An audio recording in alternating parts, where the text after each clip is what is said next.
and ain't no wannabes here. With some not so nice advice for your writing career. To be clear, no punches will be pulled, but the punch may be spiked. How they like before they get on the mic.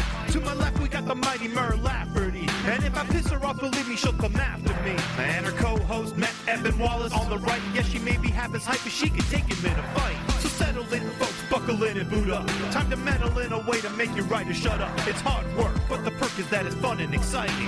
Facebook will still be there when you're done writing. Ditch Diggers!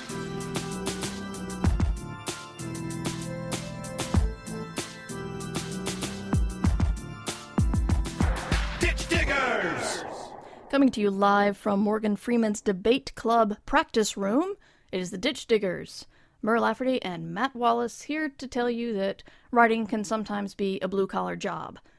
How are you, Matt? I always forget that the tagline for the show. Is that the tagline for the show? Is that our official tagline? That's what I have on the website that people can't see right now. That because it's broken? Yeah. Even though this is 2 weeks since it broke? 2 weeks or 5 minutes, depending on your understanding of the space-time. Possibly, because every time I tried to fix it, I broke it more. So I just figured I would tell my webmaster, we need to have a good Ditch Diggers page that stands aside from Merverse, but still is incorporated. And so whenever the new Merverse launches, then we'll have a good place to send people.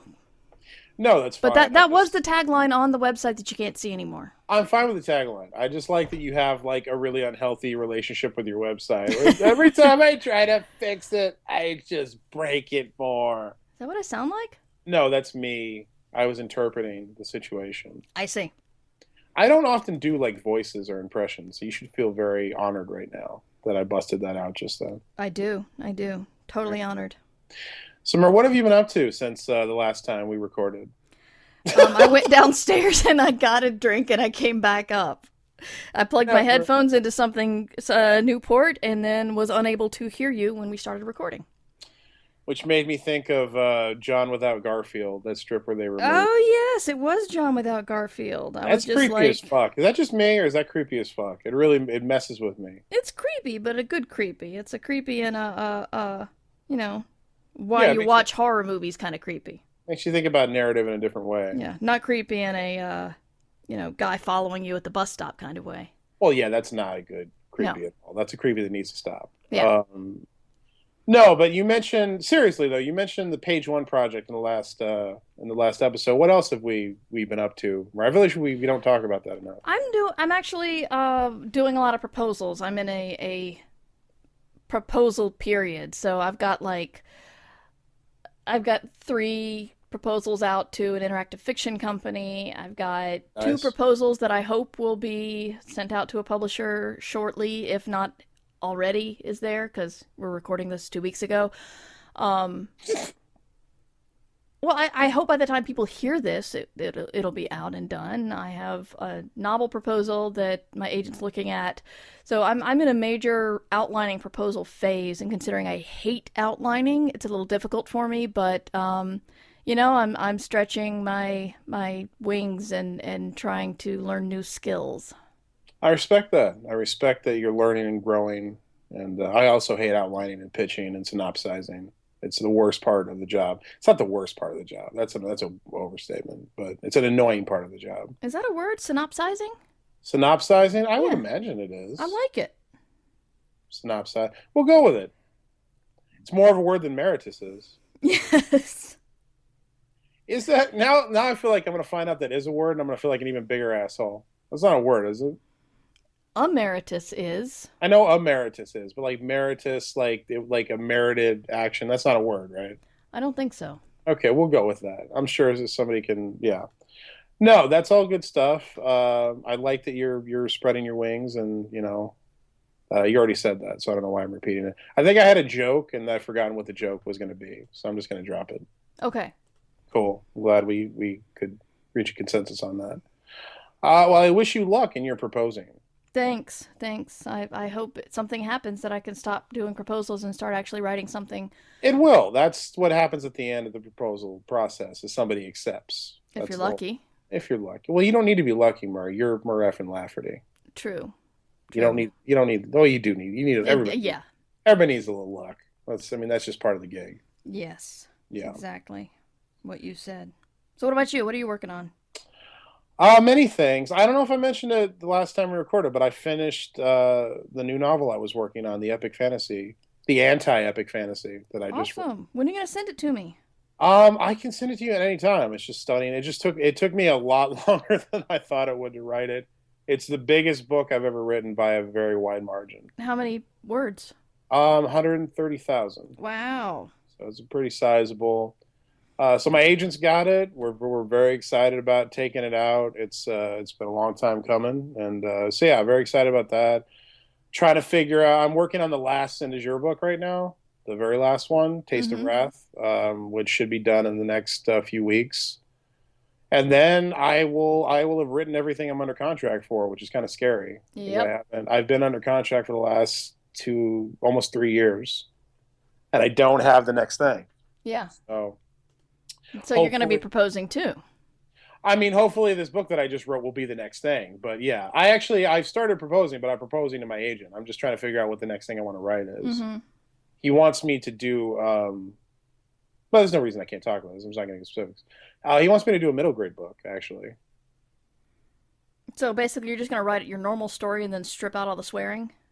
I mean, I would like to think I'll put a little more thought into it from the beginning than that. Yeah. No, he had me up for a job writing a middle grade book that I didn't get, through no fault of my own, because obviously I'm brilliant. But I had written several sample chapters for it, and we looked at the sample chapters. We both kind of went, your voice shockingly works really well for a middle grade book. I chose to take that as a compliment.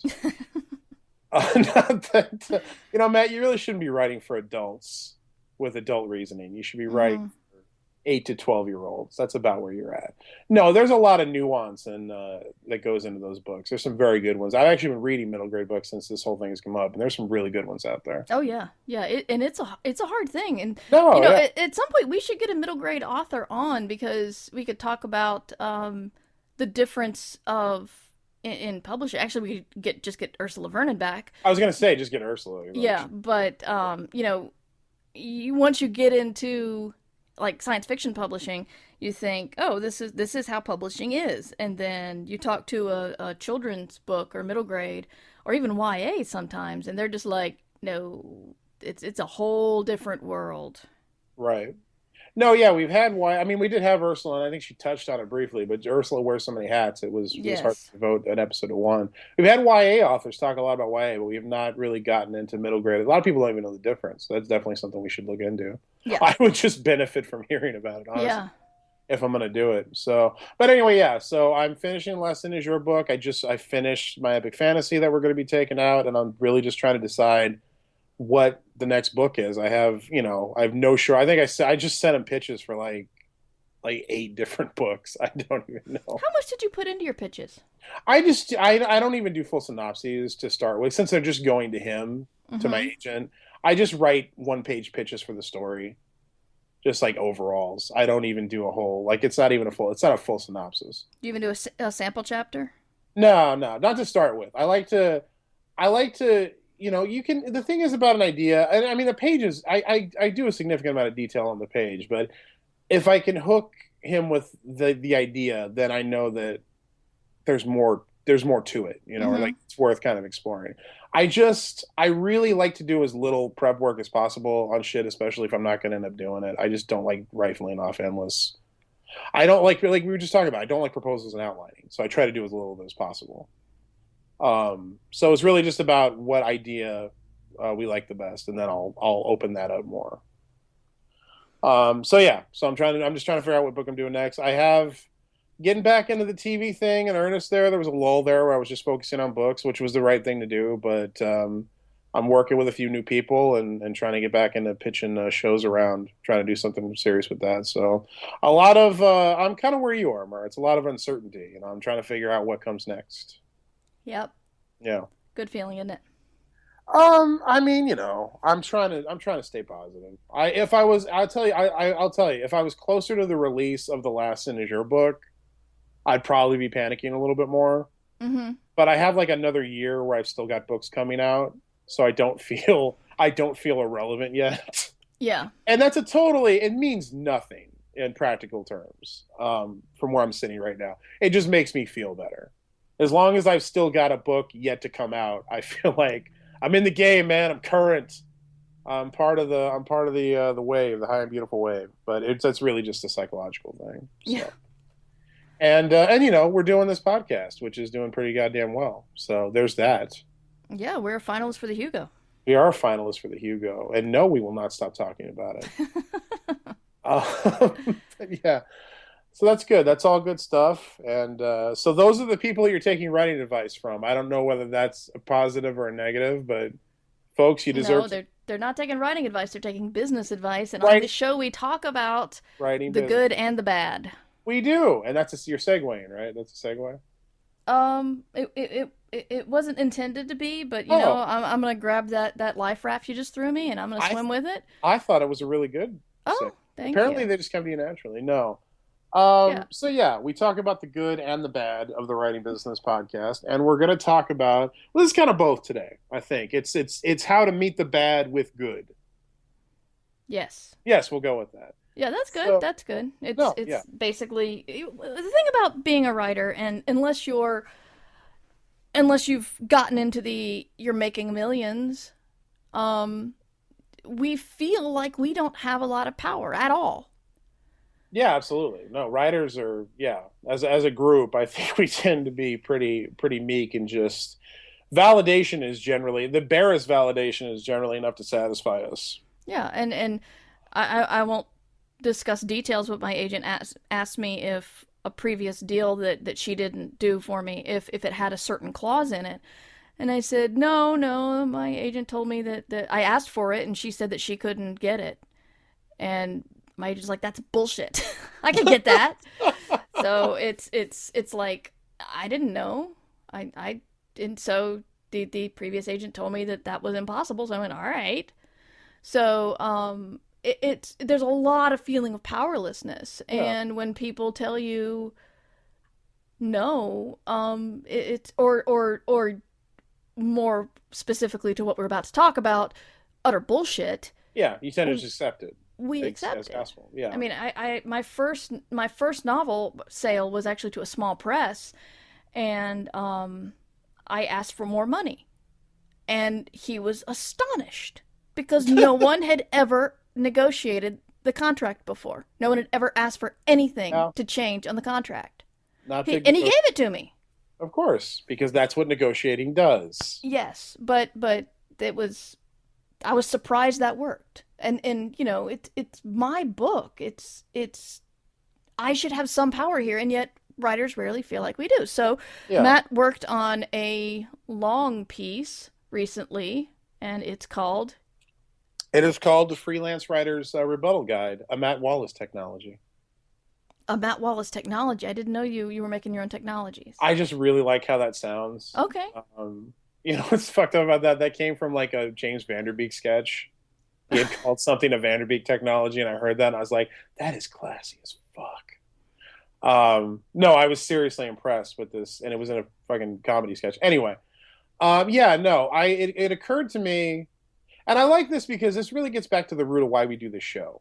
Because everything you're talking about with I think it really comes from two places. The first place is, and we talked about this a little bit on the last show, writers and writing have become so devalued as a profession, and we've been so beaten down by it that I think we tend to accept whatever scraps we're given, for one.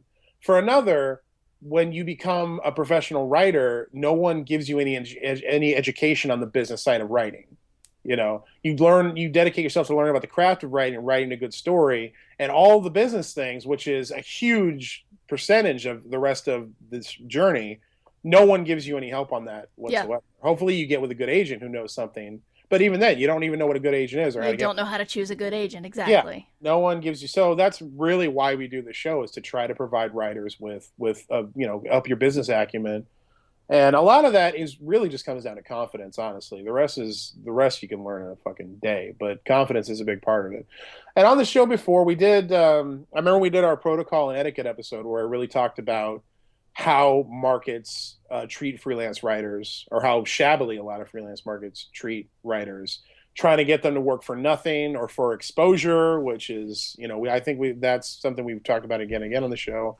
Basically, don't do it, or try to pay them ridiculously small amounts of money. Just ways that magazines and markets and publishers, and this applies to the movie industry, it applies to any business that hires writers, how these people try to take advantage of you, because literally 99.9% of them will try to do that. Even the ones that aren't malicious about it, they will try to get as much from you as they can for as little as they can. That's just the mentality that everyone is taught to approach freelance writers with. So we talked about that. In particular, markets like JoeBlow.com, which has nothing to do with anything, but I just want to reiterate, fuck those guys. We talked about markets like those, but it occurred to me that while warning you about them, I wanted to do more than that. I wanted to kind of like start to build a toolbox for people on how to deal with them, because that's really what it comes down to. We can tell you don't accept that shit all we want, but it's like when it comes down to it, you're the one who has to respond to their shitty offers on your own. You have to know how to do that. So I sat down and I just kind of, for a start, I wrote this freelance writer's rebuttal guide. I posted on my blog a few weeks ago, and people seemed to dig it, and I actually thought it came out pretty well. So I thought it was worth bringing to Ditch Diggers to kind of, and sort of a response to the episodes we've done on how markets try to take advantage of writers. So what we're going to do today is we're going to do a little bit of role playing. Mur was afraid that I was asking her to act, which I'm not asking you to do, Mur. We don't have to do we're not playing characters here, but we're going to go through the freelance writer's rebuttal guide, and Mur is going to present a lot of excuses and requests and rationale and lies, just outright lies, that you will hear from editors and publishers and producers and all kinds of people who want to get you to work for free or for exposure. And I will respond to each of these scenarios with the responses from the guide. And that will, in that way, we'll give you a toolbox to kind of start building on.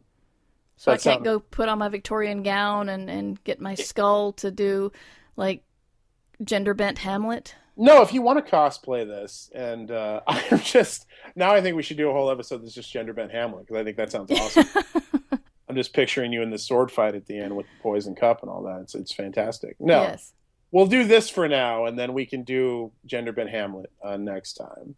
Fine. And you can find this at matt-wallace.com on my blog, and I also wrote a whole preface to it. I'll kind of truncate that and just say, this is not gospel. This is not, you don't have to repeat everything we're going to tell you word for word.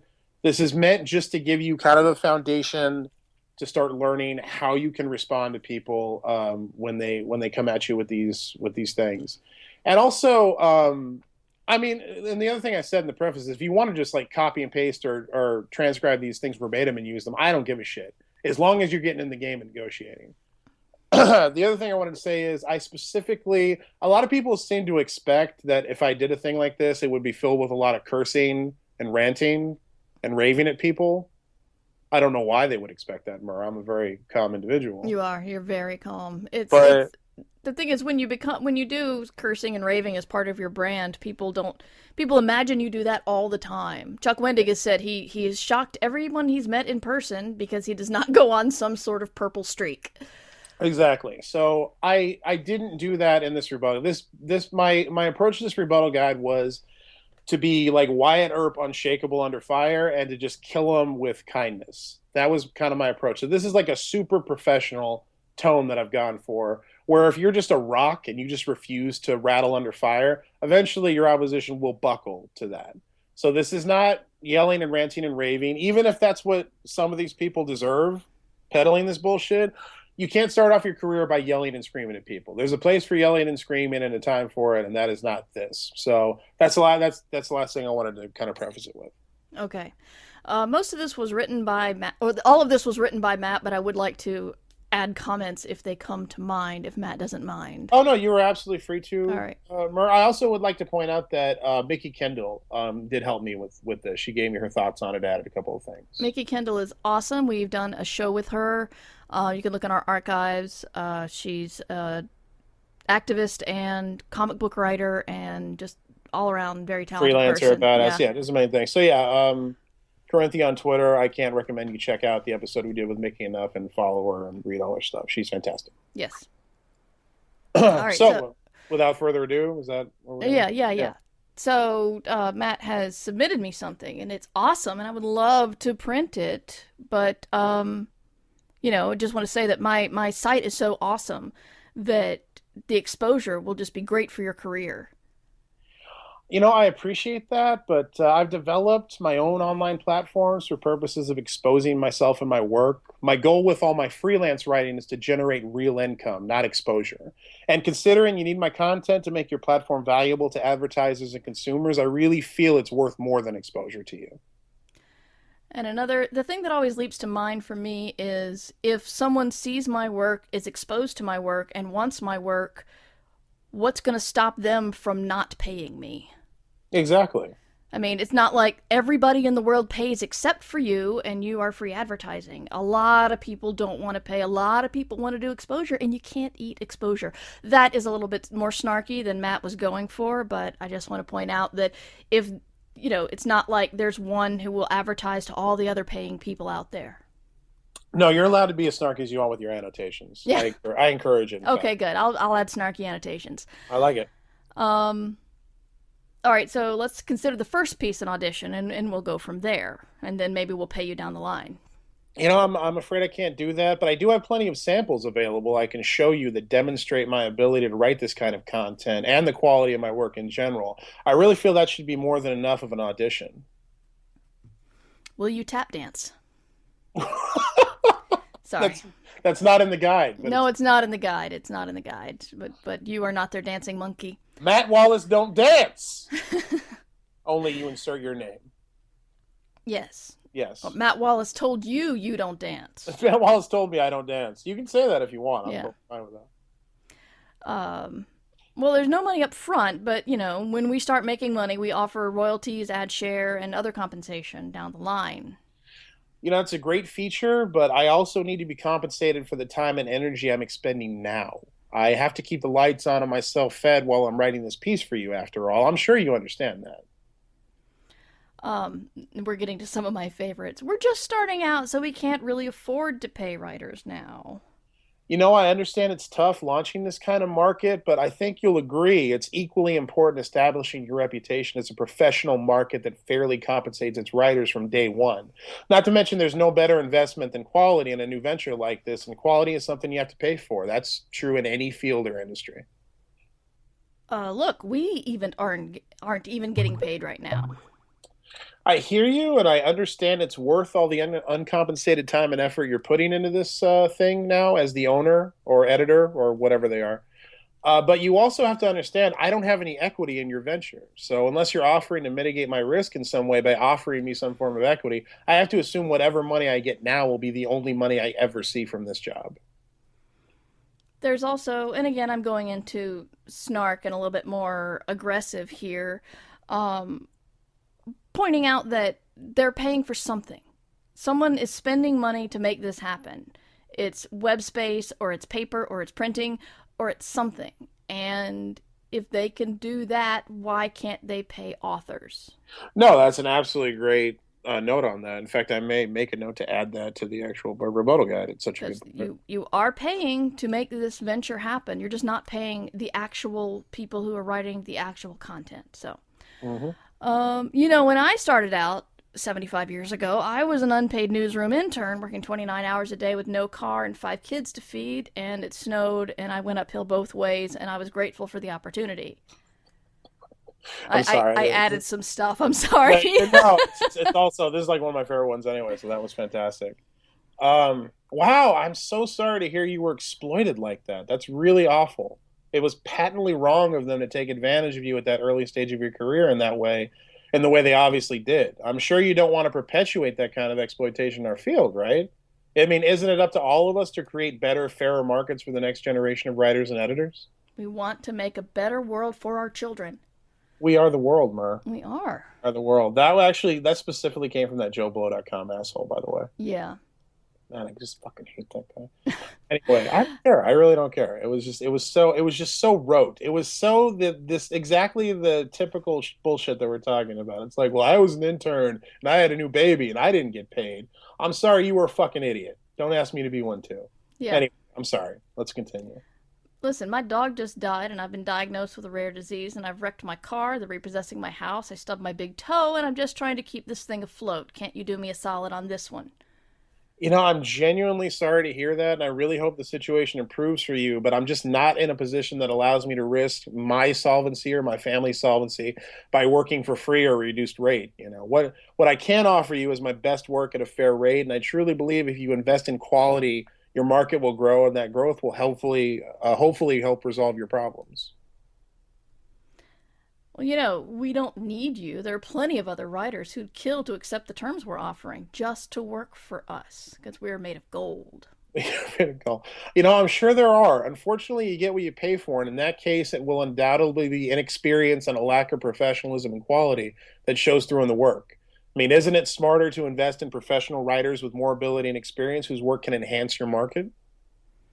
Listen, this is just the way the market is. You're not going to find a place that offers better terms than us. You know, I have to respectfully question your market research here. I happen to know that, and this is where you need to do research beforehand. You need to know other comparable markets that pay real rates, so you can throw them in the face of this fucking asshole who's asking you to work for free. So you tell them, I happen to know this market pays these rates, and it's a comparable market.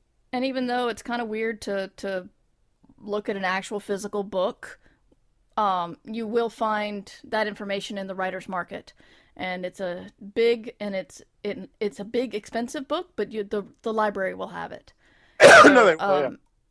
I used to buy the new copy every year. Writers, the agents market, the publishers market, the whole yeah. thing. So that's if you try to do a Google search and you're not finding who's paying what, then go to the writer's market, because that will give you the more information.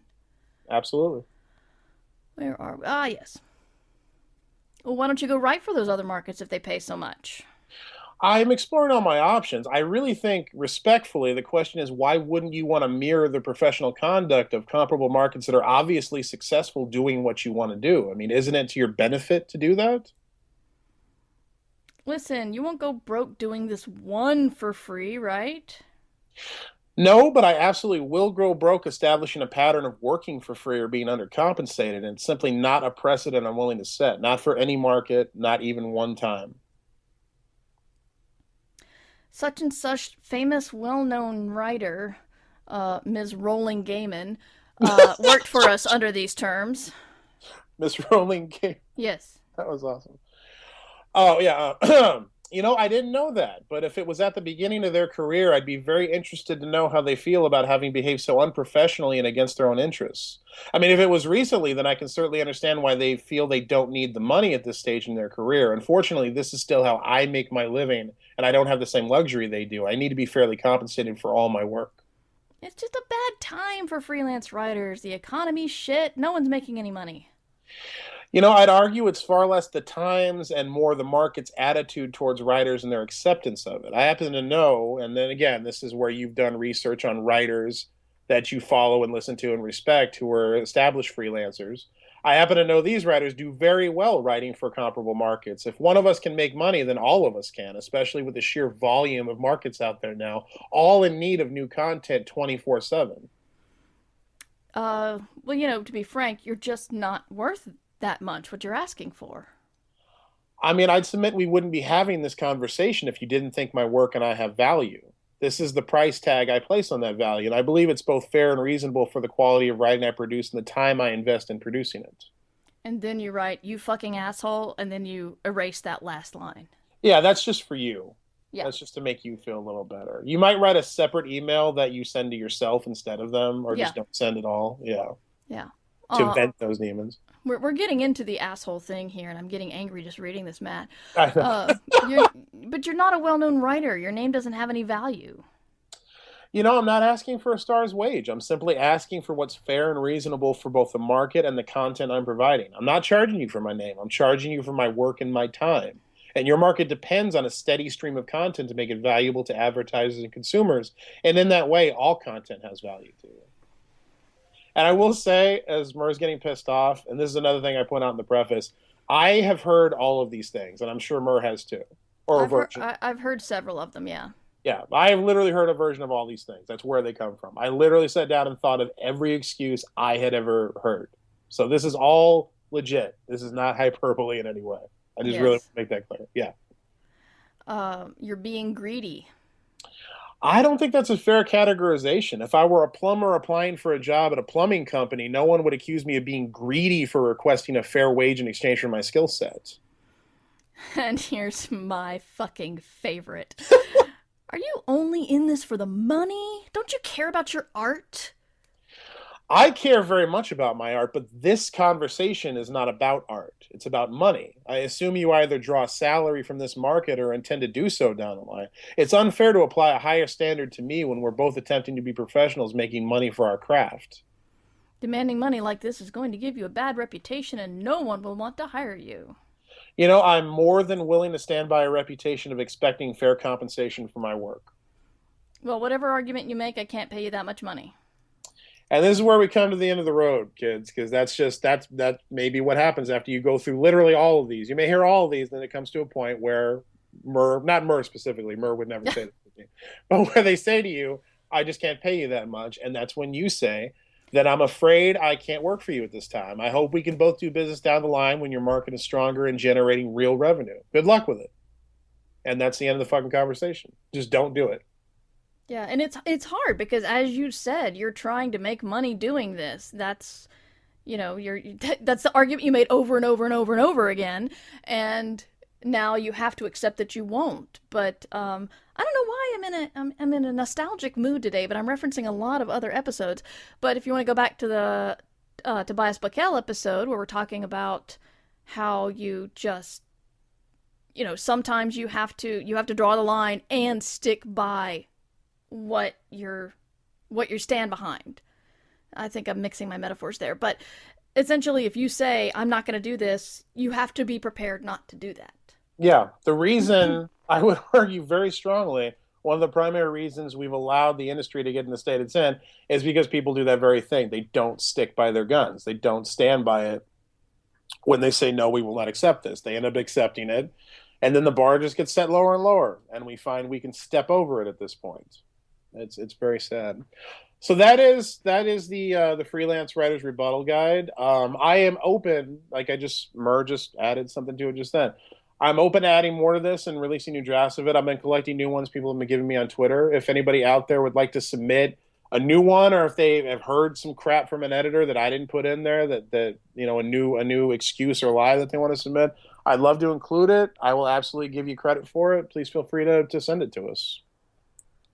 Where do people send us things, Murr? People send us things at, actually, I think they should probably send this to you because it is your thing. It is my thing. You might have to actually tell them to send you stuff, dude. Yeah, you can hit me up at matt@wallace.com if you'd like to add to the Freelance Writer's Rebuttal Guide, and I hope that you find it useful.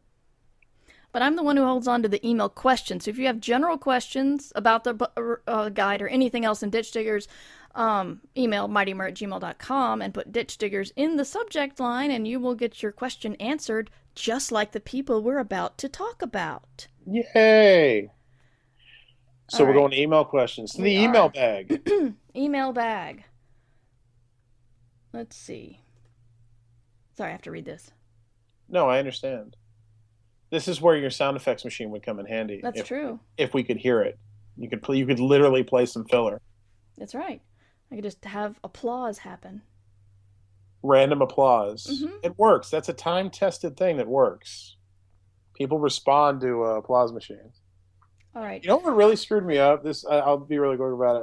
I think it was that movie about Andy Kaufman that Jim Carrey was in. Yeah.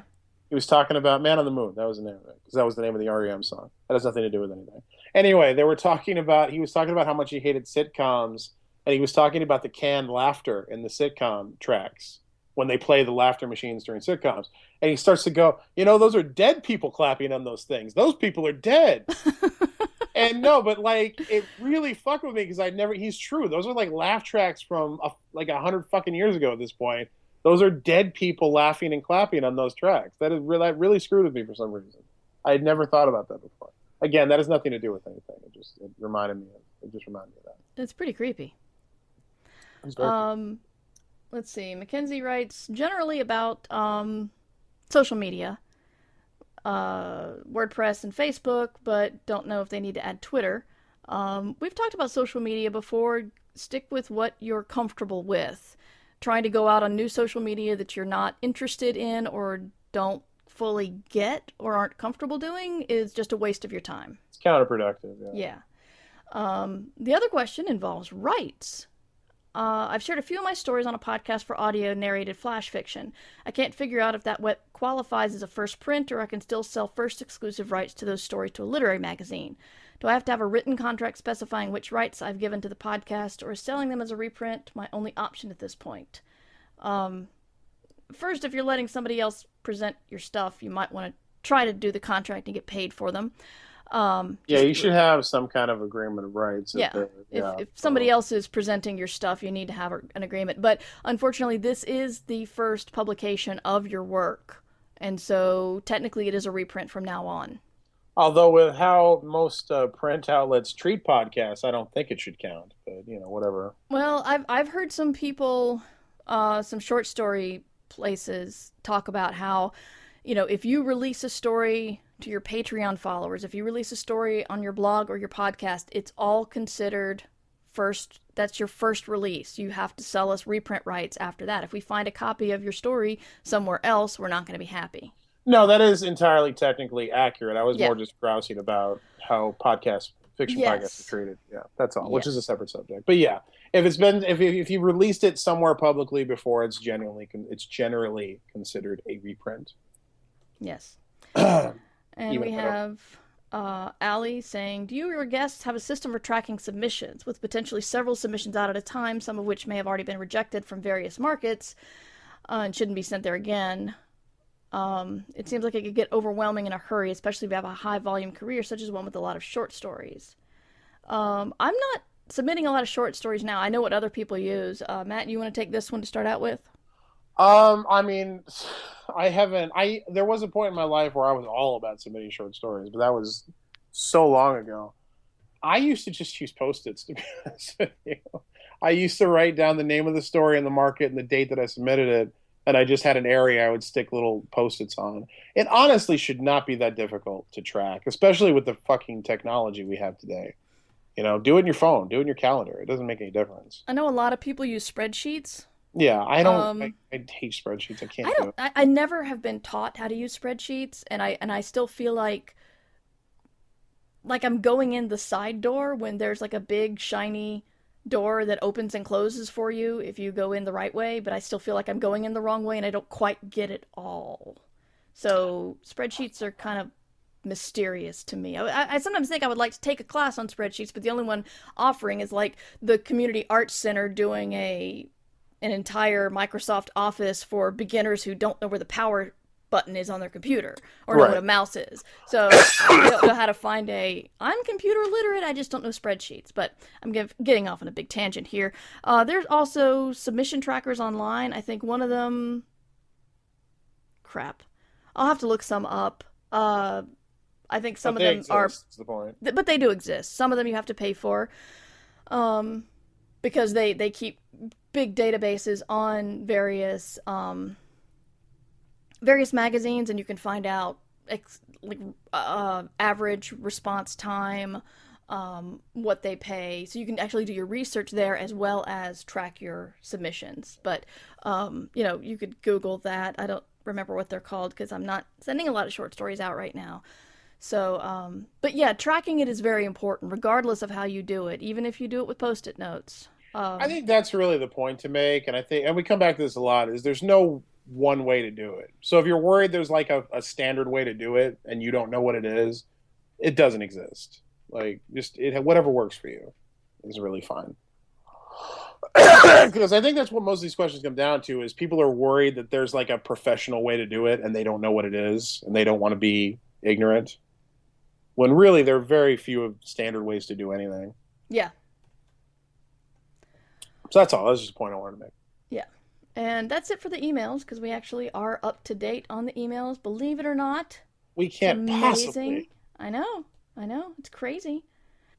But if, like I said, if you have a question, mightymur@gmail.com. Is there anything else you wanted to talk about, or should we make this like a relatively brief show?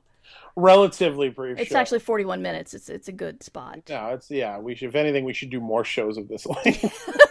Probably. Rattle on. Yeah. No, I think we're good. I think again, if anybody wants to add to the freelance writer Rebuttal guide, please let me know, and I'll be happy to update on the show. But I hope everybody found it useful, and thank you for presenting it with me here, Murren, for your annotations. You're welcome. I am going to absolutely. It feels weird because we just recorded another episode before this, but I'm going to go through the whole shilling thing again for You have to, because it's not in real time. It's been 2 weeks. In real time, it's been 2 weeks. So while assuming Mur needs to get her shill notes together, because Mur needs notes to remind her to shill. No, I still have it on the top, because in fake time it's been 40 minutes. Good. Well, then Mur, you go first. All right. Well, thank you so much for listening to the Hugo finalist podcast, Ditch Diggers. We are Matt Wallace and Mur Lafferty. You can email me at mightymur@gmail.com, and on Twitter, I am mightymur. You can find the show notes at murverse.com. Eventually, we'll have our website back, but I can't promise it's back right now. And I have a book called 6 Wakes. It's a science fiction murder mystery, and it's out now in audio, ebook, and print book. And I have a book you can pre-order called I Should Be Writing, which is, interestingly enough, for wannabe fiction writers, only it's out in print in a couple of months. So if you want to check that out, you can go to anywhere you can pre-order books.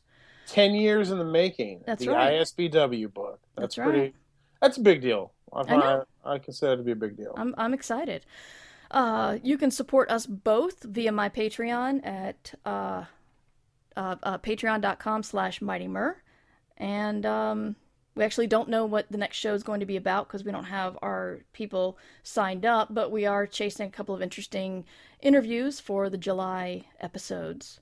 You can find the show on iTunes and Spreaker and a lot of other places that I've managed to finally get us registered in. So if you don't like using Apple products, there are many other ways to find us. You can find us, subscribe, download, and possibly leave a review, because that gets more people interested when you leave reviews. Absolutely. Please do that. That's it for me. No, you've been putting in the work, Mur. You've been doing all the admin stuff that I could never possibly do because I don't know how to do any of it. And I thank you for that. You're welcome. First and foremost, Mur, you mentioned it, but you didn't give it the grandeur that it needs. Which part? We are fucking Hugo Award finalists this year. Yes. Is what we are. We are finalists for the best fan cast, Hugo. And once again, I've said this many times before. I'll say it one more time. If you supported us to get us to this point, thank you very much. We are grateful. Yes, I would hit the applause button now if I could. If she could, and you could hear it. I mean, she can hit it, but you won't hear it. That's really. I'm hitting it now. So there you go. You got it's silent. Let's all just take a moment and just hear it in your heads. Okay. There you go. But we would act as grateful as we are to be nominated. We are. That is an accomplishment in and of itself, because we were not nominated last year, even though we should have been. Being nominated is a great thing. We would like to win the Rockets. So if you are voting for the Hugos this year, we would really appreciate it if you would vote for Ditch Diggers for best fan cast. Because Mur is she's going all the way to Helsinki, people. Yeah. Mur will be in Finland for the Hugo ceremony, and I cannot be there this year, but I will be sending a proxy that will be wearing a Matt Wallace mask. So we'll kind of both be there. And we'd like to go up and accept the award. So please support us for Hugo. My new book, Greedy Pigs, is out. It's the 5th book in my Sin de Jour novella series, which began with Envy of Angels. The next one is Gluttony Bay, coming out in November. And we're wrapping the series up in next year with Taste of Wrath. It's coming to an end, people. The epic saga is coming to an end. So if you've yet to get into the series, Sin de Jour, starting with Envy of Angels, please go back and get all the books. They're very good. Mur recommended them on the last show. I'm sure she would recommend them on this show, but I want to keep this moving along. I Also, recommend them. she recommends them. Also, Rencor, Life in Bridge City, my Lucha Buddy Cop novella is out there from Parts Unknown Publishing. Please pick that up as well. I'm very proud of that book. Very funny, a lot of personal experiences in there. Very cool book. Please get that too. And that is everything. All right. That is all the things. Well, then we'll see you in 2 weeks. Thanks again for listening to Ditch Diggers. You can support us at patreon.com/mightymur. Ditch Diggers! Theme song by Devo Spice. DevoSpice.com.